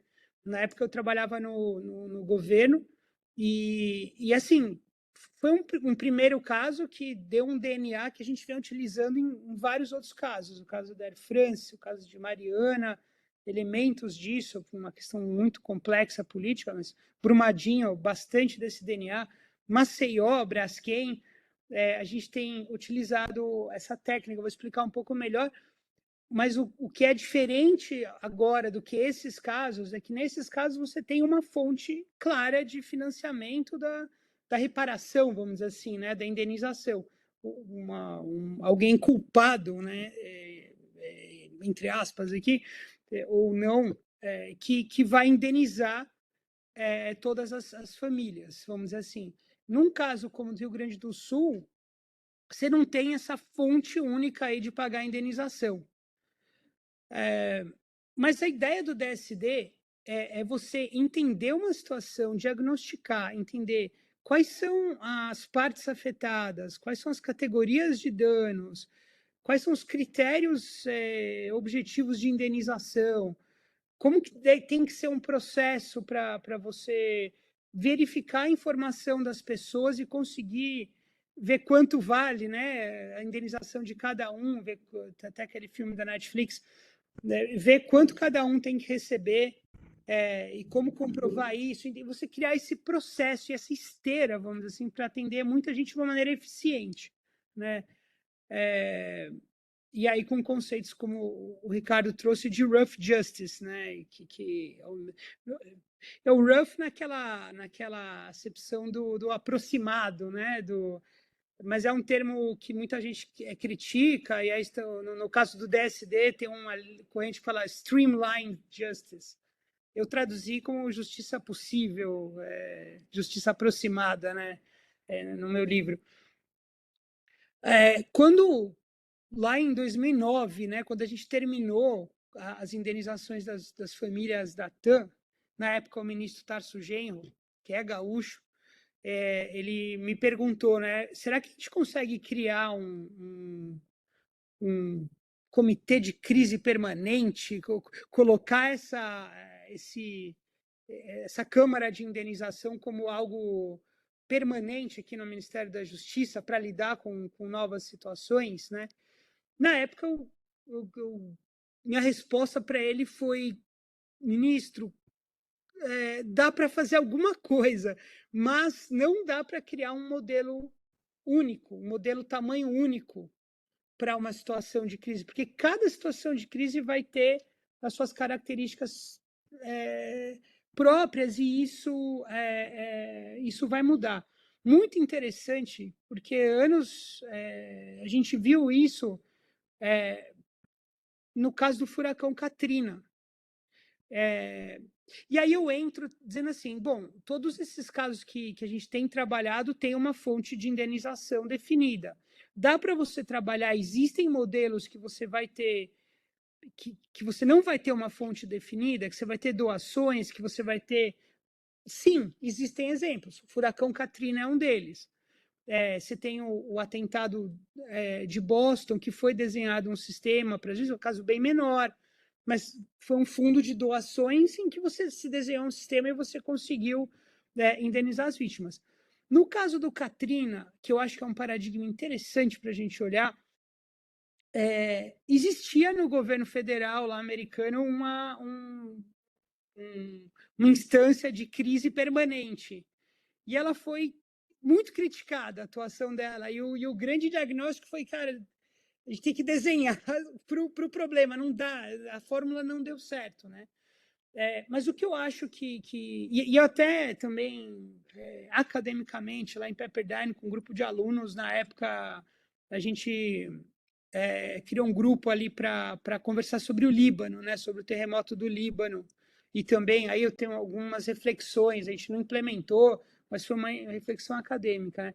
Eu acho assim, no caso do Rio Grande do Sul, a gente tem que entender, eu acho que existem, de novo, né, tem que ser feito um diagnóstico, o meu olhar, assim, né, pensando no problema, um diagnóstico, quais são os temas, quais são os problemas, como eles estão sendo endereçados, como que o governo federal tem um gabinete criado, né, liderado pelo Paulo Pimenta, qual é a verba, qual é a estratégia, né? O que vai acontecer, o que o Eduardo Leite está fazendo, o que cada um está pensando, né? A gente imagina que vão ter algumas estratégias simplificadas, né? Tipo, já estão tendo, né? Auxílios na linha do Bolsa Família, que já é automático, né? Você vai usar os canais institucionais já existentes, descontos no imposto de renda. Eu vi até um auxílio reconstrução com um valor de R$ 5.000.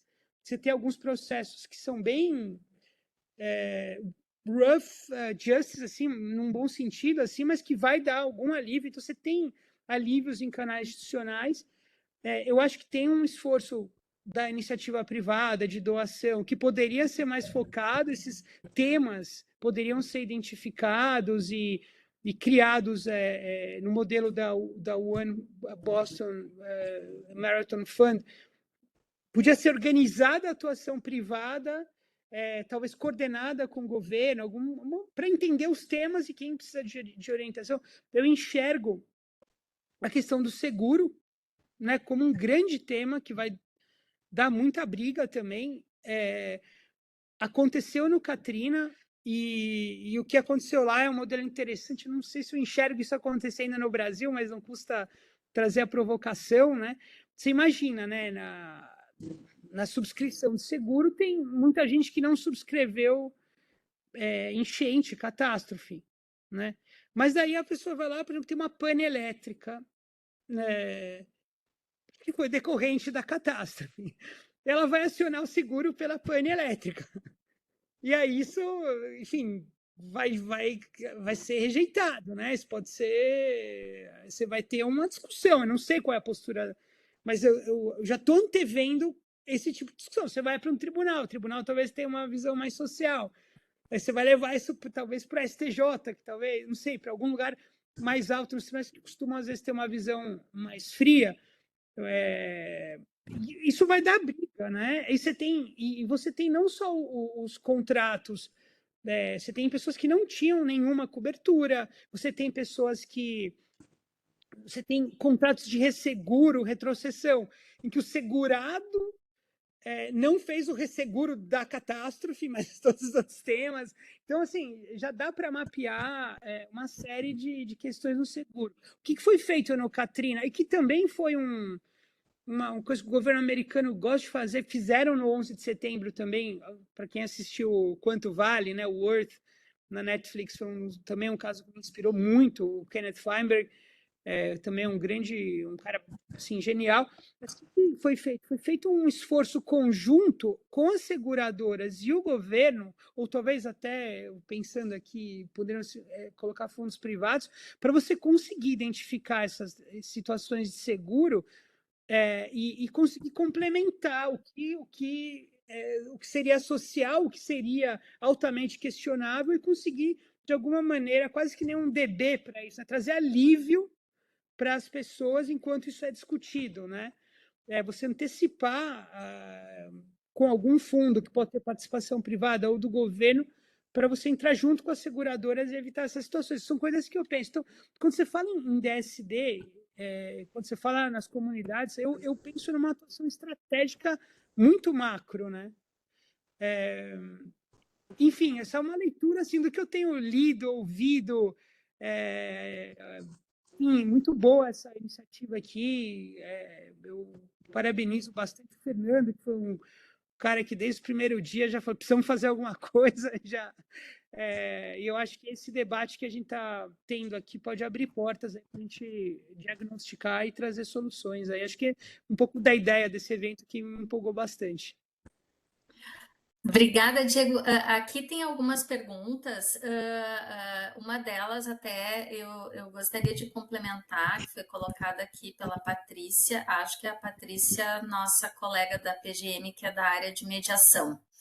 Ela está falando das competências dos 3 entes federados, né?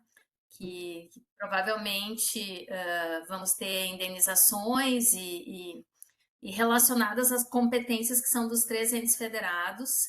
E queria saber como tu vês a dificuldade de estabelecer uma cooperação entre os entes federados e pensar alguma espécie de desenho de solução desses conflitos de forma cooperativa. Eu não sei se a gente tem essa evolução, né, de chegar e os 3 entes desenharem juntos, né, alguma solução. E eu já queria complementar essa pergunta, trazendo ela de um modo um pouquinho diferente. Teria como desenhar ente a ente, por exemplo, desenhar para município, que não só Porto Alegre, a gente tem vários outros, né? A gente tem o Vale do... A gente tem de mais de 400 municípios, a gente tem mais de 300 atingidos, né? Então, são para muitos municípios.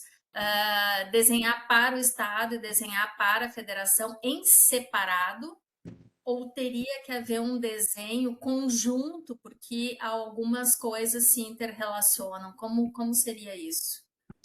Se você vai, a gente falar, mirar um tiro na lua, né? Assim, o que seria o ideal?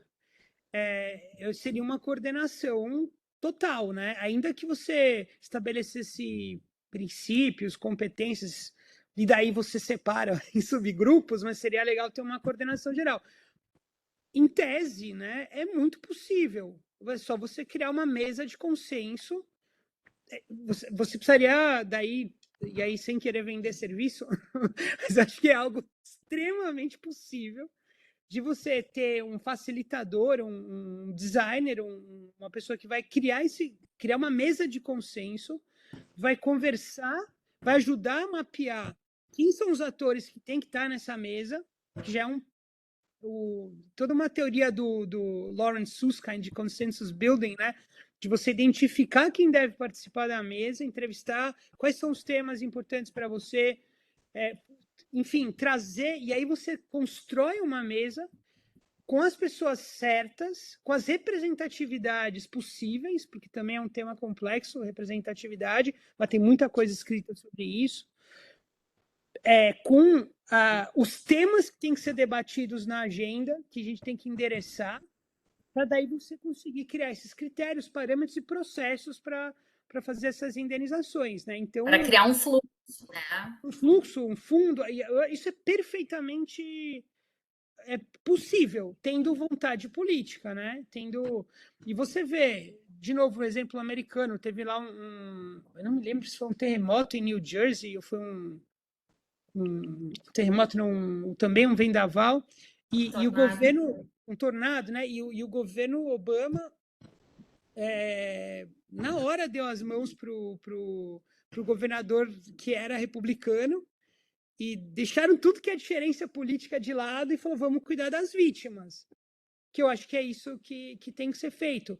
E, para falar a verdade, quando você pega casos que nem Mariana, que Mariana foi criada uma fundação, toda uma governança, mas mesmo Brumadinho, mesmo que não foi criada uma fundação, a própria empresa, você teve esse trabalho de coordenação, de sentar numa mesa com Defensoria Pública, com Ministério Público, com prefeituras, né, para você conseguir também criar esses consensos. Então, o que eu estou falando existe, né? Só precisaria ter uma mobilização em torno de uma mesa de consenso. Teoricamente, perfeitamente possível. Se tem vontade política, se tem rixa, se tem... Infelizmente, em outros carnavais eu vi muito disso, né?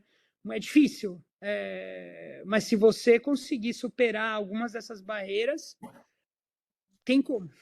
E aqui eu tenho uma pergunta que vai um pouco para o outro lado, para o lado das vítimas, né? Porque, assim, a gente tem uma realidade, o povo gaúcho, ele, pelo menos na área de saúde, por exemplo, ele é litigante por excelência, né? Em termos do Brasil, assim, somos o estado que mais litiga em matéria de políticas públicas em matéria de saúde, por exemplo.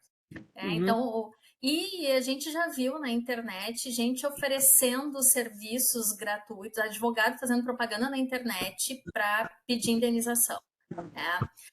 E é a primeira coisa, às vezes, que a pessoa atingida pensa, né? Eu vou entrar no judiciário. Agora, como poderia o poder público fazer o trabalho inverso? Isso é uma pergunta que veio da nossa central de conciliação. Poderia incentivar a população a buscar o método consensual. Seria fazer o desenho e divulgar, fazer o desenho desse fluxo e dessa estratégia de governança. E é basicamente o DNA de todos esses projetos que o próprio Feinberg, vamos dizer assim, nos inspirou. Você tem que criar uma estratégia, é como você abrir uma lojinha. Você vai criar um programa de indenização que vai ter que ser melhor do que a alternativa, do que o judiciário, né? Então tem que ser algo que as pessoas confiem, que seja confiável e algo que tenha valores justos, dignos, né? Talvez comparáveis ou melhores do que o judiciário. Então, você tem que criar uma alternativa que seja melhor, mais rápida, mais interessante. E você tem... E para você fazer algo confiável, né? E aí o povo gaúcho pode ser mais litigante, mais desconfiado, não sei. A gente lidei super bem no caso da TAM, com o pessoal do Rio Grande do Sul, a associação de famílias, a mais bonita que eu já vi, eles se reúnem até hoje, é emocionante, assim, como eles também são organizados, foram muito organizados e enfim, lidaram muito bem com uma situação muito difícil emocionalmente, mas você criar um negócio confiável. O que é confiável? Confiável é quando tem tratamento isonômico. Não tem assim, quem chora mais ganha mais. Porque se você vê que quem chora mais ganha mais, você não confia. Então, assim, tem uma obsessão por isonomia. Tem que ter critérios. Critérios. tem que ter um atendimento humano. Porque o nome do jogo aqui é informação. O que você tem? O que você perdeu? O que você...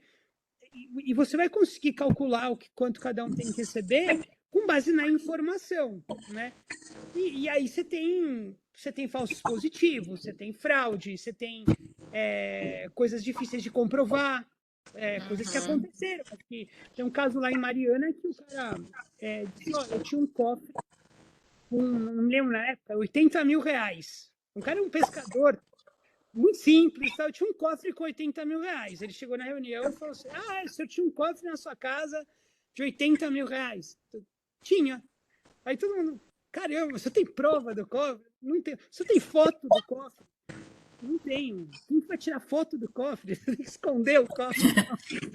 E aí o pessoal desconfiou dele. E não é que depois acharam o cofre do cara? O cara tinha um cofre. Daí ele chegou lá e falou, agora, como é que você faz isso para milhares de pessoas, né? Então, esses desafios da informação, da credibilidade, você vai ter que enfrentar, né, na questão de perda. Então, você simplifica. Quando tem um negócio extraordinário, você tem que demonstrar de alguma maneira. É muito difícil, mas tem fórmula, né? Eu tenho aqui... que o Ricardo trouxe o termo do Rough Justice, porque você resolve muita coisa com o Rough Justice. Até o Renato Hertz está colocando aqui o seguinte, Diego, na linha do questionamento da Karen, não seria o caso de se ter DSDs focados em municípios com características similares? Por exemplo, região do sul do estado é fortemente agrícola, Serra tem muita indústria, talvez agrupar similitudes, né, para fazer esses desenhos. Exatamente, você tem que clusterizar, criar os critérios padrões, é isso, por aí. Deixa eu ver se temos mais alguma pergunta aqui. Tem perguntas também envolvendo questões já abordadas, né, que é a questão de redução da litigiosidade, né, que já foi abordado. Enfim, eu trago aqui para vocês as considerações finais, já estamos em 11h35, eu acho que os minutos de cada um foram super bem aproveitados, né, gente? Perguntas ótimas também, mas vamos a algumas considerações finais ou complementações que uns queiram fazer nos temas dos outros, né? Eu entrando um pouco, dando pitaco nos DRBs e nas mediações, né? Tem um modelo que é o tal do standing neutral, que ele é como se fosse um mediador do contrato, né? Antes mesmo do contrato de construção, que é uma figura diferente, mas que tem um overlap aí com o DRB. O que vocês acham disso? Porque a minha visão do DRB é que ele acaba sendo um pouco mais focado em determinar quem está certo e quem está errado, de uma maneira não vinculante, rápida, mas ele é menos, vamos dizer assim, facilitativo, ágil. Menos abrangente, talvez. Não sei, tem modelos e modelos, mas modelos que têm restrição de você conversar com todo mundo separado, que a gente na mediação faz isso e dá muito certo, né? Você ouve um, ouve o outro, você filtra tal, você resolve as coisas muito rápido, né? E eu acho que o DRB ele tem um papel conciliador, vamos dizer assim, mas na tensão entre conciliar e ter uma decisão formal sobre o problema, tem uma tendência a priorizar a formalização. Minha visão, tá? Então eu queria ouvir você sobre o standing neutral ou sobre enfim, sobre esse modelo do standing neutral, vamos dizer assim. Só posso fazer um comentário já? Então assim, o Falek, eu não descarto o modelo, standing neutral pode ser a solução que de repente escolhida pelas partes, mas a gente tem o que eu talvez discorde de você nessa função conciliatória que o DB exerce. O Jaime Gray, ele costuma comentar que o dispute board é um ornitorrinco, né? É um ornitorrinco porque ele age como mediador, mas não pode fazer o caucus, né, que são as reuniões ex partes. Mas não pode entre aspas, porque existe uma discussão dentro do DB, né, dos estudiosos de DB, que dizem, não, cara, pode ser útil. A gente conhece membros de DB que usam cálculos, né? Quando tem, naturalmente, um entendimento entre as partes que autorize-os a fazer isso. Eu acho que, assim, para o Brasil, a gente tem que ir aos poucos, né? Eu não sei se a gente está pronto para deixar um membro de DB fazer o cálculos com tranquilidade, né? Porque no fim do dia, se ele não conseguir unir por meio de mecanismos de mediação um entendimento entre as partes, ele vai ter que decidir, né? Ou fazer uma recomendação, mas aliás, a Kathleen Harmon, eu acho que foi ela que disse que uma das chaves para o sucesso dos dispute boards estabelecidos pela FDIC está no poder adjudicatório, né, que foi aquele quando se estabeleceu que o DAB era o prioritário. Então, de fato, né, cara? Mas eu chamo de ornitorrinco mesmo, Diego, porque um membro de DB que tenha na sua verve, na sua essência, a capacidade de facilitar o diálogo, de reduzir um pouco as arestas, né, e acalmar os ânimos das partes. Eventualmente, se tiver espaço para um cálculo, né, as reuniões ex parte, pronto, cara, o negócio funciona. Né? E ainda com uma competência adjudicatória, se precisar. O que a obra não pode é perigar ficar parada. A obra não pode perigar ficar parada por uma indecisão ou por aguardar que uma jurisdição, depois de tantos anos, venha resolver. E aí é que está o tumorzinho que a gente identifica na Constituição, que a gente não pode arriscar que se torne uma metástase. Entendi, quer dizer, uma mediação pode até alongar a questão, você tem que botar Se for alongar demais, eventualmente o membro percebendo, ele fala, gente, ó, vocês estão assistindo, vamos lá, vamos por uma decisão ou por uma assistência informal, que ele faz uma recomendação ali. Mas o que eu quero dizer é, o DB, quando ele tem esse poder de resolver, né, seja por meio de uma recomendação, de uma decisão, e eu espero que seja uma decisão, ele não abre mão da capacidade dele de se utilizar de mecanismos próprios da mediação, alguns talvez de maneira mais parcimoniosa, mas ele usa sim para tentar preferivelmente viabilizar uma composição. Fala, Fernandão. Juliana. Juliana. Eu queria até trazer uma opinião em relação a isso, né, Ricardo? Porque eu acho que a gente teve um período discutindo, né, a possibilidade da utilização de cálculos, sessões privadas, pelo membro do board quando ele atua na posição de facilitador, né? É uma coisa meio penumbra ainda. Minha opinião é que, puxa vida, se puder, eu acho que assim, quanto mais flexibilidade dentro do DB a gente tiver, melhor, porque o DB, ele, assim como a mediação, ele não vai excluir outras etapas, né? Como a arbitragem não vai excluir o próprio processo judicial. Então, se você tiver a rapidez e celeridade para utilizar certas ferramentas, ainda que possam levantar assim, uma preocupação, eu acho que quando a gente tem muito medo, a gente acaba não fazendo nada. Né? Eu acho que pode ser, né, pelo menos olhando aqui de fora, como eu disse, no trabalho como membro de board, eu acho que pode ser interessante. Ainda que isso resulte em menos casos indo para mediação, que é ruim para a gente. Mas eu entendo que o membro do DB, ele é, acima de tudo, um solucionador de conflitos. Então, também se ele perceber que tem muita lama debaixo do tapete, que aquilo, isso eu acho que é importante também, né, ter essa compreensão.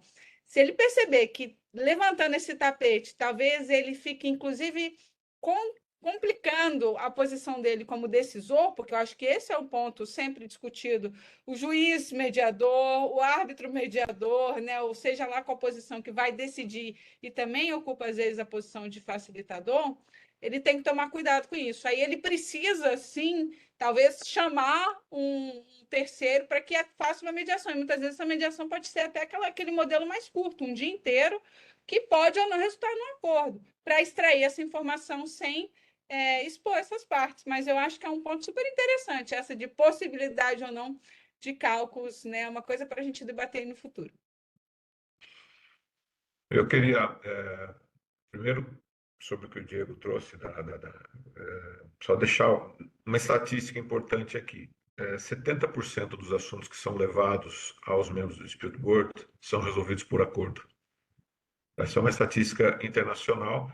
Isso levou a FDIC, na sua reforma dos modelos em 2017, a incluir na sigla DAB, que é Dispute Adjudication Board, um segundo A, DAAB, Dispute Avoidance Adjudication Board, para consagrar essa função que foi se mostrando na prática, na verdade. O DB não foi criado para isso, mas ao longo dos anos de sua utilização, foi se percebendo a vocação que o DB tem para ajudar as partes a se conciliarem. Muitas vezes sem técnicas de mediação nem nada, o que é uma pena, porque acho que isso até é importante valorizar que membros do Dispute Board tenham treinamento em mediação para poder levar essas técnicas para dentro do Dispute Board, que vai otimizar ainda mais essa condição. Sobre cálculos, tem alguns regulamentos que já permitem. Eu tenho um grande amigo espanhol, que é o Inácio Palacios, que hoje é membro do maior DB, do DB da maior obra que existe no mundo, que é a construção do ITER, lá, que é a construção do reator nuclear no sul da França, que é uma obra multinacional, lá são 5 ou 7 países que estão envolvidos.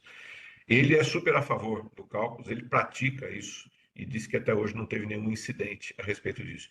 Eu, como membro de DB, me sinto desconfortável, porque eu ainda estou preso àquela ideia de que se eu me reúno em separado com uma parte, e o acordo não sai, depois eu vou ter que decidir essa questão. E aí, ainda que as partes tenham autorizado essas reuniões em separado, eu temo que a confiança das partes no DB possa reduzir, possa diminuir. E aí a gente vai perdendo a condição de atuar em favor das partes ao longo do DB. Então, mais por uma questão de dinâmica, é que eu não me sinto confortável em fazer isso nas experiências de DB que eu tenho. E só para responder essa pergunta que você, tanto a Juliana colocou quanto a Karen colocou, a respeito da popularização, né? O que acontece aí? A Juliana já está rindo porque a gente já brigou por causa disso. O DB ele foi criado, concebido justamente com a ideia de que são profissionais de muita experiência, normalmente engenheiros aposentados, advogados de construção que já estão há muito tempo no mercado, possam trazer a sua experiência para a obra. Eles são ali tidos como autoridades morais, digamos assim. Ainda que eles sejam contratados, consultores das partes, eles são vistos como autoridades morais justamente em função da grande experiência que eles têm. Essas pessoas são caras, essas pessoas não são baratas. Popularizar significa oferecer condições de honorários inferiores. Isso não vai atrair as pessoas mais experientes, vai atrair as pessoas menos experientes. Isso certamente fará com que a qualidade desses trabalhos seja reduzida. Eu estou falando da experiência mundial, né? Onde se pratica DB, se pratica com membros muito experientes e em obras de grande complexidade, obras de infraestrutura, etc. Então, assim, eu não conheço uma experiência de popularização, pode ser que eu esteja bem enganado a respeito disso, pode ser que, de fato, profissionais mais jovens possam trazer uma experiência bacana, mais moderna, menos tradicional, mais livre, né? E tenha resultados interessantes, mas eu acho que, pelo menos nos primeiros anos de utilização do DB no Brasil, a gente precisa tomar muito cuidado para não errar, né? Se a gente começa a contaminar o mercado com profissionais pouco experientes atuando nos DBs, a gente pode ter más experiências de DBs que serão desastrosos. Isso vai desestimular a utilização da ferramenta, que é uma ferramenta... Evitar o cursinho de fim de semana. Então, assim, e principalmente o fato de trazer profissionais com poucos anos de experiência, né? Um engenheiro recém-formado, com 5 anos de experiência, ele tem muito menos experiência do que o gerente do contrato que está na obra, né? De um lado e de outro, um diretor de projetos, etc. Então, que autoridade ele vai ter para ser um aconselhador dessas pessoas, né? E que experiência ele tem para agregar ali que essas pessoas já não tenham, né? Por isso que é importante ter pessoas muito, muito qualificadas ali. E essas pessoas não custam barato, né? Então, se a popularização, o caminho da popularização é fazer custar menos, vai atrair profissionais de menos qualificação. E o DB, de fato, mesmo com profissionais qualificados, em relação ao valor de obra, ele tem um custo muito insignificante. DBs pouco utilizados custam 0,02% do valor da obra, em média. E um DB muito utilizado não chega a custar 0,5% do valor de uma obra, né? Isso com gente qualificada. Então, que é uma ferramenta que pode ser utilizada sem a gente correr o risco de entregá-la nas mãos de profissionais com pouca experiência. É uma opinião pessoal baseada no que eu vejo pelo mundo, enfim, estudando esse assunto há muito tempo e atuando como membro de DB, como eu atuo há muitos anos. Certo, Fernando. Bom, já estamos com 11h48. Eu acho que a gente teve falas sensacionais aqui. Eu só tenho a agradecer esse time super experiente e que falaram de forma concisa, trazendo tudo de forma propositiva. E eu acho que essa experiência foi sensacional com essa parceria com o IBDIC. Só tenho a agradecer ao Cristiano, que no fim não quis aqui nos propiciar uma vista da praia, mas ele tem o mérito de ser o proponente dessa parceria, que eu espero que se repita, porque realmente trouxe pessoas com muita, muita prática e bem voltados àquilo que a gente está passando por aqui. Então, agradeço também as perguntas de todos que estiveram presentes e eu espero que vocês voltem aqui, tanto palestrantes como também o pessoal que esteve aqui nos assistindo mais uma vez. Então, com isso, eu agradeço a todos, o pessoal agradecendo aqui também as abordagens, a nossa chefe da mediação, outros procuradores aqui falando também, dando parabéns. E com isso, então, eu encerro esse evento de hoje. Acho que foi fechado com chave de ouro. Muito obrigada a todos e até uma próxima, gente. Muito obrigado. Até a próxima. E até lá. Um abraço. Obrigado. Tchau, tchau. Tá Tchau, tchau. certo. Tchau.